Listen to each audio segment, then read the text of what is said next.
आज की वीडियो में हम साइंस एजुकेशन का यूनिट 4 पढ़ेंगे, जिसका नाम है विद्यालय में विज्ञान को लोकप्रिय बनाना, पॉपुलराइजिंग साइंस इन स्कूल। तो सीधी सी बात है कि स्कूल यानी जो शिक्षा का क्षेत्र है हमारा, वहाँ पर जो साइंस है, विज्ञान का जो विषय है, उसको किस तरीके से पॉपुलर बनाया जाए या फिर बच्चों के बीच में उसको कैसे इंटरेस्टेड बनाया जाए। क्योंकि ज़्यादातर जो बच्चे होते हैं जब वो आते हैं से स्टार्ट करते हैं साइंस को एज अ सब्जेक्ट पढ़ना, तो 9-10 तक आते आते कई बच्चों का ये होता है कि वो इसको बोरिंग मानने लग जाते हैं, बोरिंग या फिर एक हार्ड सब्जेक्ट मानते हैं। कई बार देखा है हमने कि बच्चे आफ्टर 10th जो है साइंस को अडॉप्ट भी नहीं करते। तो ऐसे में कौन सी ऐसी चीज़ें हैं, टेक्निक्स हैं जिन तरीक़ों से हम साइंस को पॉपुलर बना सकें विद्यालय के अंदर, ताकि बच्चे उसमें ज़्यादा से ज़्यादा इंटरेस्ट लें। तो जो पहली आपकी यहाँ पर यूनिट और टॉपिक है वो है प्रोजेक्ट्स यानी परियोजनाएं। तो प्रोजेक्ट्स क्या होते हैं ये आप पहले से भी जानते हैं, आपने खुद भी अपने स्कूल टाइम पे प्रोजेक्ट्स बनाए होंगे। तो प्रोजेक्ट के थ्रू भी क्या होता है कि आप साइंस को पॉपुलर बना सकते हो स्कूल के अंदर। अगर बच्चों को साइंस के जो प्रोजेक्ट्स दिए जाएं, जिसमें बच्चा जो है साइंस के प्रोजेक्ट में किसी भी विषय को लेकर काम करेगा, फिर उसमें इंटरेस्ट जो है वो डेवलप होगा। तो परियोजनाओं को अगर हम पॉइंट वाइज समझें तो फर्स्ट पॉइंट तो इसका यही हो जाएगा कि किसी लक्ष्य के प्रति हेतु विस्तृत कार्य योजना, यानी किसी भी एक उद्देश्य या फिर विषय को ले लिया या कोई समस्या है जिसका उत्तर ढूंढना है हमें, तो उसके लिए विस्तृत कार्य योजना यानी कि बहुत ही विस्तार से हमें काम करना होगा। फिर हम उसके अगल बगल के सारे पहलुओं को देखेंगे। ये होता है प्रोजेक्ट। प्रोजेक्ट किसी भी चीज़ के ऊपर हो, हम उसका पूरा पोस्टमार्टम कर देते हैं, चाहे वो कोई क्वेश्चन हो, कोई टॉपिक हो। अगर आपने भी एक्टिविटी फाइल बनाई होगी, प्रोजेक्ट फाइल बनाई होगी, मान लीजिए आपको कोई भी विषय मिला होगा, तो फिर आपने उसकी पूरी डिटेल वहाँ पर लिखी होगी। तो प्रोजेक्ट के अंदर यही होता है, इसमें विस्तृत कार्य योजना होती है। सेकंड कि व्यवस्थित किए गए विचार की लिखित प्रस्तुतिकरण। कि प्रोजेक्ट वो होता है कि जो भी विचार आपने अपने अंदर व्यवस्थित किए हैं या देखे हैं या आपने एनालाइज किया है, उसको आप क्या कर दोगे, लिखित प्रेजेंटेशन करोगे, यानी लिख कर प्रोजेक्ट जो है वो तैयार कर दोगे। उसके साथ ही साथ जो परियोजनाएं होती हैं, प्रोजेक्ट होते हैं, वो नई सोच का स्वागत करते हैं। अगर बच्चा प्रोजेक्ट के अंदर कोई न्यू थिंकिंग डेवलप करता है तो वो उसका भी हम क्या करते हैं, वेलकम करते हैं। विद्यार्थी अधिगम केंद्रित होता है, ये कि बच्चे पर फुल सेंट्रलाइज होता है जो प्रोजेक्ट वाला काम है वो। यहाँ पर बच्चा केंद्र में होता है, क्योंकि प्रोजेक्ट का सारा काम बच्चे को खुद ही करना होता है, चाहे वो ग्रुप में रह के करे या इंडिविजुअल करे। उसके बाद जो प्रोजेक्ट है उससे हम स्वभाव, रुचि, सोचने का ढंग और सामाजिकता आदि का भी मूल्यांकन कर सकते हैं। किसी भी बच्चे या टीम के प्रोजेक्ट को देखकर हम ये बता पाते हैं कि वो बच्चा किस तरीके की रुचियां रखता है, वो किस तरीके से चीज़ों को देखता है, वो समाज में किस तरीके से लोगों के साथ संबंध व्यवस्थित करता है। तो मूल्यांकन में भी हमारे लिए प्रोजेक्ट जो है वो एक अच्छा टेक्निक है, और साथ ही साथ साइंस को स्कूल में पॉपुलर बनाने के लिए भी ये बहुत ही इंटरेस्टेड चीज़ है। तो परियोजना कार्य के विभिन्न स्तरों को देख लीजिए कि किस तरीके से परियोजना कार्य को किया जाता है। तो सबसे पहले क्या होता है, विषय का चुनाव, कि कोई भी टॉपिक है हम उसका सिलेक्शन करते हैं और फिर बच्चों को प्रोजेक्ट बनाने के लिए दे देते हैं। उसके बाद कार्य की रूपरेखा तैयार की जाती है कि इसके अंदर कौन कौन से पॉइंट्स जो है वो इंक्लूड किए जाएंगे। फिर सामग्री असंचयन यानी कलेक्शन किया जाता है, जितनी भी इंफॉर्मेशन हो उसका। लास्ट में फिर प्रेजेंटेशन यानी प्रस्तुति होती है, उसकी समापन होता है, और फिर अंत में आता है कार्य क्षेत्र, कि आपने किन किन क्षेत्रों तक इस कार्य को सीमित रखा था। सॉरी। तो इस तरीके से जो प्रोजेक्ट है आपका पूरा क्लियर हो जाएगा। उसके बाद आता है सेमिनार व वाद विवाद, यानी कि जो सेमिनार्स वगैरह होते हैं, अगर आपके स्कूल में कभी कोई सेमिनार हुआ हो तो आप इसको बखूबी समझ पाएंगे। और वाद विवाद यानी कि डिस्कशन की भी बात करेंगे, वाद विवाद कहिए या फिर संवाद कहिए, डिस्कस करना, डिस्कशन करना। तो ये भी बहुत अच्छा तरीका है कि साइंस को आप स्कूल में पॉपुलर बनाओ, किसके थ्रू, सेमिनार के थ्रू और डिस्कशन के थ्रू। तो ये क्या होता है कि उच्च शिक्षा के भीतर, हाँ जी, आपको इस बात का ध्यान रखना होगा कि जो डिस्कशन है और सेमिनार हैं ये प्राथमिक स्तर के विद्यार्थियों के लिए उपयुक्त नहीं होते। तो ये किनके लिए उपयुक्त होते हैं? उच्च शिक्षा के भीतर।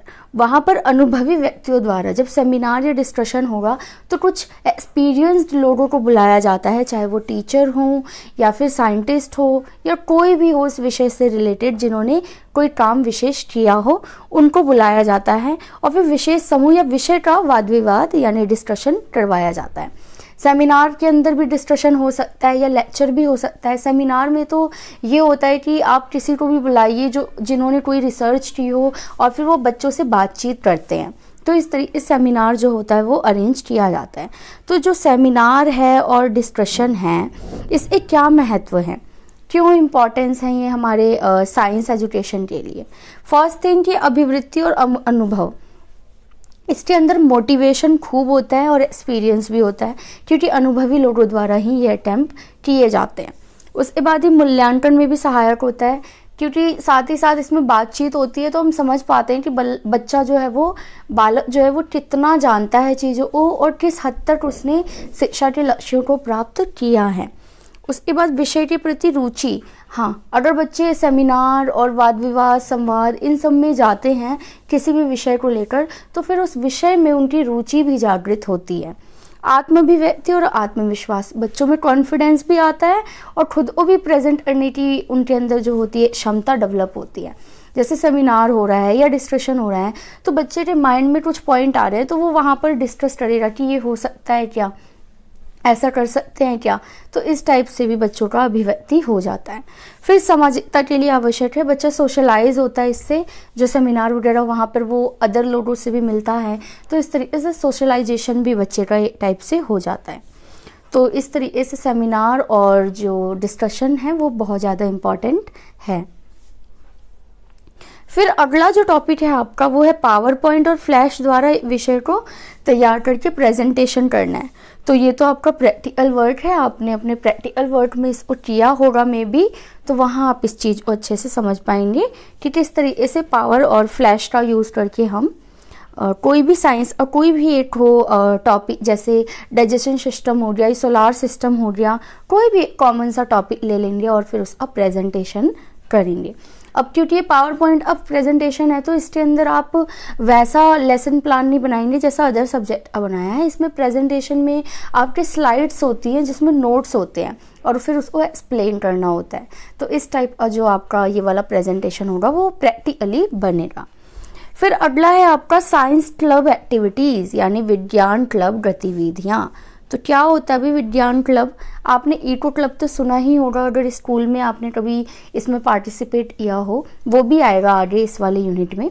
लेकिन उससे पहले आपको ये जानना है कि विज्ञान क्लब क्या होता है और फिर विज्ञान क्लब के अंदर कौन सी गतिविधियाँ कराई जाती हैं जो कि विज्ञान के अंदर बच्चों की रुचि को जागृत करती हैं। तो क्लब की अगर हम बात करें, चाहे वो विज्ञान क्लब हो या इको क्लब हो या कोई और भी क्लब हो, किसी भी विषय का हो, इसमें व्यक्तियों को जोड़कर समूह बनाकर, मतलब एक व्यक्ति तो नहीं होता किसी भी क्लब में, कई लोगों को इसमें जोड़ा जाता है, लोग इसमें जुड़ते हैं और फिर एक साथ मिलकर इस विषय के विकास के लिए कार्य करते हैं। जो भी लक्ष्य हो उस विषय का उसके लिए कार्य करते हैं। इसमें क्या है कि विज्ञान शिक्षण को आनंदपूर्ण बनाता है ये, क्योंकि अगर साइंस इको क्लब बनाया जा रहा है स्कूल में, बच्चे उसमें जुड़ेंगे, उसमें एक्टिविटीज़ करेंगे, पार्टिसिपेट करेंगे, जीतेंगे, हारेंगे, डिस्कस करेंगे आपस में, तो इस तरीके से आनंदपूर्ण वातावरण उनका विज्ञान को लेकर बनेगा। और क्लब द्वारा क्या होता है कि विज्ञान के प्रति बच्चों का पॉजिटिव एक एटीट्यूड आ जाता है, जो कि बच्चे कई बार विज्ञान को लेकर मिथ्या में होते हैं कि बहुत टफ होती है, हमें कौन सा साइंटिस्ट बनना है, इस टाइप के जो मेथड हैं वो उनके कम हो जाते हैं। फिर अगला है गतिविधियाँ, यानी जो हमारा ये साइंस क्लब है एक्टिविटी, इसमें कौन कौन सी एक्टिविटीज़ आप करवा सकते हैं। लेकिन उससे पहले मैं आपको छोटा सा और बता देती हूँ इसमें। हाँ जी, ये चीज़ जो ये क्लब होते हैं इसके कौन कौन से मेंबर्स होते हैं, किस तरीके से इन क्लब को अरेंज किया जाता है। तो चाहे इको क्लब हो या फिर साइंस क्लब हो, वहाँ पर एक तो प्रेसिडेंट होगा जो हेड होता है। जैसा कि आपने अगर कॉलेज में आपने कोई क्लब ज्वाइन किया हो तो आपको पता होगा मान लीजिए आपने हिस्ट्री क्लब ज्वाइन कर लिया या फिर आपने हिस्ट्री डिपार्टमेंट ज्वाइन कर लिया, तो वहाँ पर एक प्रेसिडेंट होगा, उन्हीं बच्चों के बीच से वो खड़ा होता है प्रेसिडेंट, एक सेक्रेटरी होता है, फिर ट्रेजरार होते हैं जो 2-3 हो सकते हैं, एक मैनेजर होता है और फिर बाकी सारे क्या होते हैं, वॉलंटियर्स होते हैं जो खुद ही काम करते हैं। तो अब हम देखते हैं गतिविधियाँ कि साइंस क्लब की कौन कौन सी एक्टिविटीज़ हैं। पहली जो एक्टिविटी है उसमें भाषण, वाद विवाद, सेमिनार आदि ये सारा उस क्लब में कराया जाएगा। फिर विज्ञान मेला और प्रदर्शनी, जितने भी साइंस फेयर या फिर एग्जीबिशन होंगे वो भी वहाँ पर कराए जाएंगे। वैज्ञानिकों के जन्मदिन को वहाँ पर सेलिब्रेट किया जाएगा, क्योंकि एक्टिविटीज़ होती रहेगी ना उस क्लब में, ताकि लोग एक्टिव रहें जो भी उससे जुड़े हुए हैं। दृश्यात्मक यानी विजुअल जो प्रोग्राम्स है वो कराया जाएगा वहाँ पर, और साथ ही साथ उन क्लब्स के अंदर भ्रमणों की योजना यानी कि जितनी भी पिकनिक या ट्रिप होता है वो अरेंज किया जाएगा, और चार्ट, मॉडल, अगर ये सारी चीज़ें बनानी हैं तो क्लब के अंदर मिलकर सभी लोग काम इसके लिए करेंगे। तो ये हो गया आपका साइंस क्लब एक्टिविटीज़। अब चलते हैं इको क्लब की तरफ, यानी कि पर्यावरण क्लब। इको जो है वो बना ही हमारे इकोलॉजी से है, तो इसका डायरेक्ट संबंध किससे है, पर्यावरण से है। तो पर्यावरण के प्रति क्या है, इसमें जागरूकता उत्पन्न करने के लिए ये क्लब बनाया गया है कि जो पर्यावरण है हमारा, इकोलॉजी है, एनवायरनमेंट है, इसमें क्या क्या प्रॉब्लम्स है, किस वजह से प्रॉब्लम्स हो रही हैं, तो इन सब के प्रति लोगों को जागरूक करने के लिए इस क्लब को बनाया जाता है। और प्रकृति सुरक्षा हेतु कार्य, इसके अंदर नेचर को सिक्योर या सेफ करने के लिए काम जो है वो ज़्यादातर किए जाएंगे। अब देखते हैं इसकी गतिविधियाँ कि इको क्लब में कौन कौन सी एक्टिविटीज़ कराई जाती है। इसके अंदर भी ना वही लोग होंगे, जैसे एक ऊपर होगा आपका हेड में जो होगा, फिर आएगा आपका ट्रेजरार वगैरह आएंगे, मैनेजर आएंगे, वॉलंटियर्स आएंगे। तो इस तरीके से इसमें इस क्लब के भी मेंबर्स जो होते हैं वो डिसाइड होते हैं। फिर इसकी जो गतिविधियाँ हैं, एक्टिविटीज़ हैं, वो कुछ इस टाइप से होंगी कि बालकों को पर्यावरणीय शिक्षा प्रदान करना, कि एनवायरनमेंट से रिलेटेड जो एजुकेशन होती है वो ऐसी एक्टिविटीज़ कराएंगे, चाहे वो खेल खिलाएं, चाहे वो डिबेट करवाएं, चाहे वो डिस्कशन कराएं, कुछ भी कराएं इस क्लब के अंदर, वो पर्यावरण शिक्षा ज़रूर प्रदान करेगी। फिर बालकों को आसपास साफ़ सुथरा रखने के लिए ये लोग मोटिवेट करते हैं, प्रेरित करते हैं कि आपको आसपास साफ़ सुथरा रखना है, साफ़ सफाई रखनी है, कूड़ा डस्टबिन में ही डालना है। जल संरक्षण के उपाय सुझाता है कि कैसे हम वाटर को सेव करें, उसका कंजर्वेशन करें, नए नए मेथड जो हैं उनसे उनको फिर परिचित कराते हैं। अपशिष्टों को कम और पुनर्चक्रण हेतु ध्यान देना कि किसी भी चीज़ को किस तरीके से हम कम वेस्टेज कम हो, और अगर हम कोई चीज़ यूज़ करें तो किस तरीके से वो रिसाइकिल हो सकती है या फिर रीयूज़ हो सकती है। ये सारी जो चीज़ें वहाँ पर एक्टिविटीज़ में कराई जाती हैं। विभिन्न रैलियों द्वारा जागरूकता फैलाना, और हाँ, इको क्लब का एक और इम्पॉर्टेंट जो एक्टिविटी है वो ये भी है कि ये लोग कई तरह की रैलियाँ निकालते हैं। आपने देखा होगा स्कूल की रैलियाँ होती हैं जिसमें पेड़ों को बचाओ, जल बचाओ, इस टाइप से जो पर्यावरण के इशू होते हैं उनको लोगों के बीच जागरूक बनाया जाता है। तो ये सारी एक्टिविटीज़ आपकी इको क्लब की हो जाएंगी। अगला टॉपिक है विज्ञान मेला और प्रदर्शनी का संगठन, कि जो साइंस के फेयर होते हैं या फिर एग्जीबिशन होते हैं उसको किस तरीके से ऑर्गेनाइज किया जाता है, या फिर उसके ऑर्गेनाइजेशन में किन बातों का ध्यान जो है आपको रखना पड़ता है। तो फर्स्ट ऑफ ऑल विषय व थीम का चुनाव। कोई भी आप चाहे विज्ञान मेला लग रहा हो या फिर एग्जीबिशन हो, उसकी थीम जो है वो पहले से तैयार कर लेनी चाहिए, क्योंकि जो थीम होती है फिर वो लोगों को अट्रैक्ट करती है उसके अंदर आने के लिए। उसके बाद पुरस्कारों का उचित वितरण, कि जितने भी वहाँ पर जो लायक होते हैं, जो काबिल होते हैं, ऐसे बालक जिन्होंने उस क्षेत्र में बढ़िया काम किया हो, उनको फिर इसी मेले में, जो विज्ञान मेला या एग्जीबिशन है, उसके थ्रू जो उनके गिफ्ट हैं, अवार्ड हैं, वो सब दे देने चाहिए। विभिन्न समितियों का निर्माण किया जा सकता है, क्योंकि पूरा एक तरह से पूरा मेला ऑर्गेनाइज करना है, एग्जीबिशन को ऑर्गेनाइज करना है, तो कई तरह की समितियां बना लेंगे आप, जैसे कि एक हो गया जल खान पान समिति जो खाने पीने का ध्यान रखेगा, वित्तीय समिति जो पैसों का ध्यान रखेगा, स्वागत समिति जो एंट्रेंस का पूरा ख्याल रखेगा, डेकोरेशन समिति, तो इस तरीके से डिफरेंट टाइप की समितियां बना लेनी चाहिए। सुरक्षा का पूरा इंतज़ाम हो, समय का उचित प्रयोग कि कौन सी एक्टिविटी को कितना टाइम मिले, है ना, इस तरीके से पूरा ऑर्गेनाइज्ड हो, किस टाइम शुरू होगा एग्जीबिशन, किस टाइम ख़त्म होगा, तो समय का पूरा अच्छे से ध्यान रखना है। विभिन्न अनुभागों में प्रदर्शनी सेक्शन वाइज जो एग्जीबिशन कराया जाए कि बायोलॉजी का सेक्शन अलग कर दिया या ह्यूमन का अलग कर दिया, इस तरीके से सेक्शन डिवीज़न किया जा सकता है। प्रतियोगिताएं करवाई जा सकती हैं इसी में, कई तरह की, चाहे क्विज कंपटीशन करा लिया, इस टाइप के जो कॉम्पिटिशन्स होते हैं वो ऐसे अवसरों पर कराना काफ़ी इंटरेस्टेड होता है। फिर पूर्व जानकारी कि अगर कोई भी एग्जीबिशन लगने वाला है तो इसकी पहले से ही जानकारी जो है वो सबको दे देनी चाहिए, चाहे वो टीचर हो, स्टूडेंट हो या फिर स्टाफ हो। फिर आता है वित्तीय प्रबंधन, यानी कि पैसों का पूरा हिसाब किताब की किसी भी एग्जीबिशन में कितना पैसा खर्च होगा, फिर इतने पैसे आप फंड से लेंगे, एनजीओ से लेंगे, कहाँ से मिलेगा, इन सब का अरेंजमेंट जो है वो पहले से कर देना चाहिए ताकि ऑर्गेनाइज तरीके से जो एग्जीबिशन है या फिर साइंस फेयर है वो कराया जा सके। नेक्स्ट जो आपका टॉपिक है वो है विज्ञान में अभिनव यानी इनोवेटिव रणनीतियाँ व प्रयोग, कि किस तरीके से विज्ञान के अंदर, साइंस का जो क्षेत्र है उसके अंदर नई नई रणनीतियाँ अपनाई गई और किस तरीके से क्या क्या ऐसी चीज़ें हैं जो साइंस को पॉपुलर बनाने के लिए किए गए हैं। तो सबसे पहले हम स्टार्ट करेंगे कोठारी कमीशन से, जो काफ़ी पुराना है, और वहाँ पर इन्होंने विज्ञान को अनिवार्य विषय बनाया। सबसे पहले तो कि अगर विज्ञान को अनिवार्य विषय बनाते ही नहीं तो बच्चे क्या पता इस ऑप्शन में चूज़ ही ना करते और फिर इसको ना पढ़ते, जैसा कि 10th के बाद जो जनरली बच्चे करते हैं। उसके बाद समय समय पर जो है NCERT द्वारा एग्जीबिशन वगैरह कराए जाते हैं। ये भी रणनीति होती है एक तरह से कि बच्चों को साइंस की ओर आकर्षित किया जाए।